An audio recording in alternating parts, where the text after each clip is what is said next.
This is the basis for all card manipulation. It is probably the most important thing that you are going to learn. The way the back palm works, what you just saw was a vanish and reproduction of a single card. The way this works is we're going to take the card and we're going to place it into a position known as back palm. Back palm is where you're palming the card on the back of your hand. As you can see here, it's on the back of my hand. Now what we'll do is we're going to put the card in that position in front of the audience, and it will look like the card disappears. The way you do that is you take the card, place it between your thumb and two middle fingers. The two outside fingers, your pinky and your first finger, are going to be loose.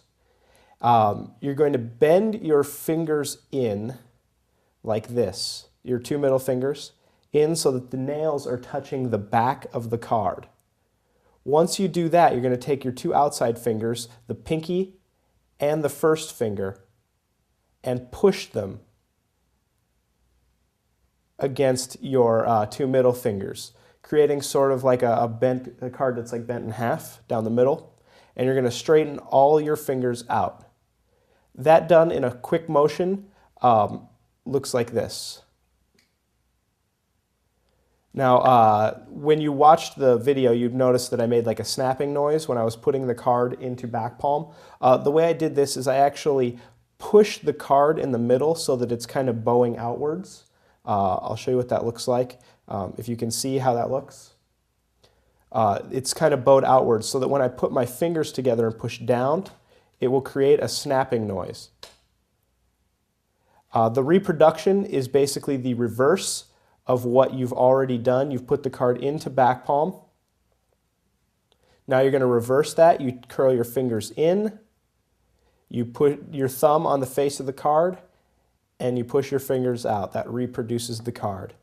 So when you do it quickly, it's a vanish and a reproduction. That's the back palm of a single card.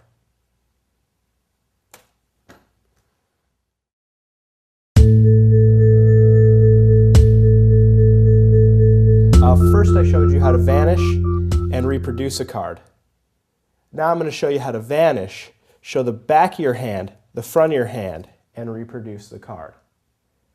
The way this works is using the back to front palm. The way you do that is you put the card into back palm, then to move the card from back palm to the front palm, you are going to tilt your fingers down. Now once you've tilted your fingers down, you're going to twist your whole arm to show the back of your hand, and as you do that, you curl your fingers in like this. So fingers down, the back of your hand, curl the fingers in. That forces the card to be facing away from your audience. Then you extend your fingers and push the card into front palm. Front palm is basically back palm, but on the front of your hand. So the card is still between the pinky and the first finger. Now to turn the hand back over, you do the reverse. You push your hand this way so that the hand is facing towards the back of the audience. Make that fist. Then turn your fingers down and straighten your hand back out, and the card will be in back palm, and then you reproduce the card. That's the front to back palm. This is an exposed view of the front to back palm. Card goes into back palm, fingers go down, you make the fist so the card is facing away from the audience and the back of your hand is facing the audience. You straighten your hand back out to show the back of your hand, and then you do the whole thing in reverse, back this way, fingers facing down, and your empty hand, and the production.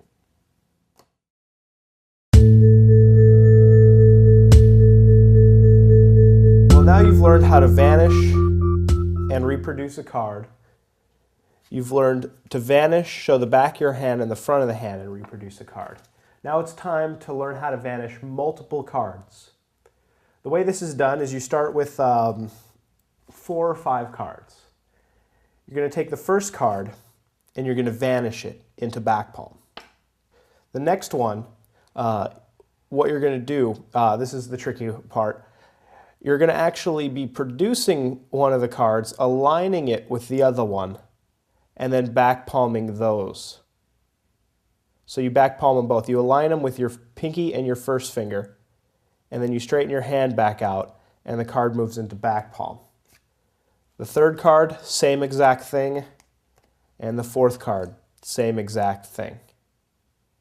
That's back palming multiple cards.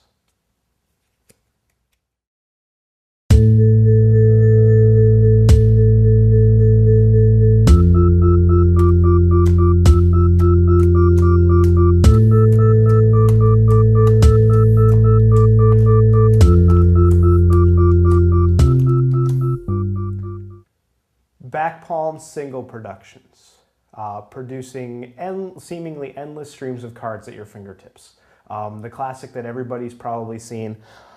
The way this works, you're going to get a stack of cards, maybe 5 to start with, and you're going to put them into back palm. I have multiple cards back palmed here already. What you're going to do is you're going to reach up with your thumb and grab the top pip of a card right here. Do you see that? Now, the idea is you're going to pull one card out, maintaining pressure on that top part of the card with your thumb. You pull the card to clear your finger, your first finger, and then you replace your first finger real fast so that the cards don't spring out. This is what it looks like when the cards spring out. And you'll get this a lot when you're starting because it's a very, very difficult move to master. You take your thumb, place it on the on the top card, pull it free of the pinky, and then this is what's going to happen, something like that. Now you'll get used to it after a while because it's a very weird move to do. Cards in back palm. You start with your thumb, pull the thumb forward so that it releases from the pinky, clears with the finger, and you replace the finger before the cards can spring out again. That's how you produce one card, and you're just going to repeat that move over and over again, and it appears as though you're producing multiple cards at your fingertips. Another thing that I want to stress is to make sure that you reach forward with your thumb as opposed to pulling in with your fingers. That's a mistake that I see a lot of manipulators make. What's going to happen is if you do that, you're going to expose where all the cards are coming from if you pull in with your fingers.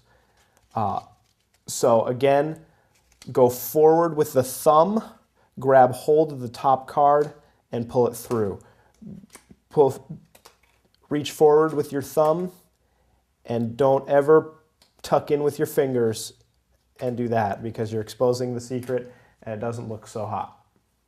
That's back palming of multiple cards. Okay, here's a close-up of what's going on. Notice when the production starts, I reach forward with my thumb and produce the card, and you pull it down in front. The next one, you reach up, pull it down. And the nice thing about this also is when you pull the card down, it covers the edges of the other cards so that you can hold this here for a while and nobody will see those edges. Once you let go of it, you've got to produce another card to cover those edges that are sticking through your fingers again. Again.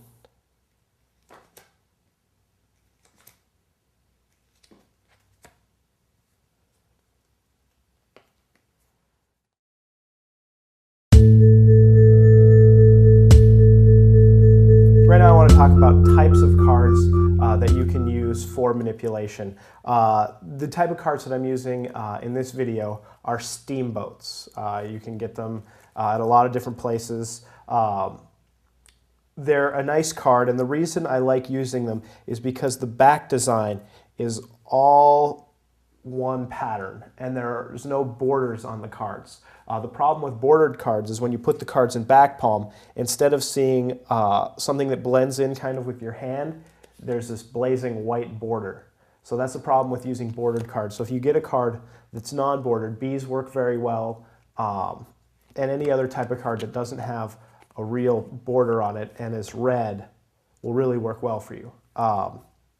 Another type of card that you can get if you get really into manipulation and you maybe want to do this like in a show or something like that, there's a manipulation type of card. It's a third thinner than a normal deck of cards. That means the stock is a third thinner. It makes them more pliable and a better card to use.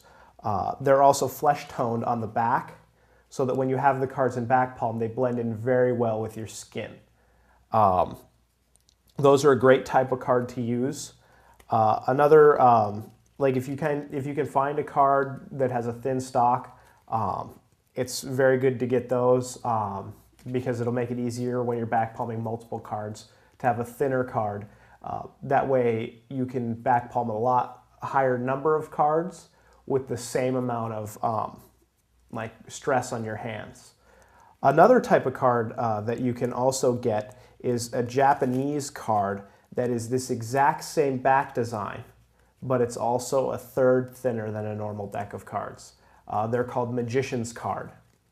So if you can find those are another good type of deck to use. So this is, again, these are steamboats. So if you guys get a chance to go out and get a deck of steamboats, I would highly suggest it. And it takes some work getting the deck pliable enough to do manipulation with, but once you put the work in, and again, that's just working with the cards and back palming them and that sort of thing, for a couple weeks, you'll get them to where they're really, really nice and really, really supple and good for manipulation. So there you go.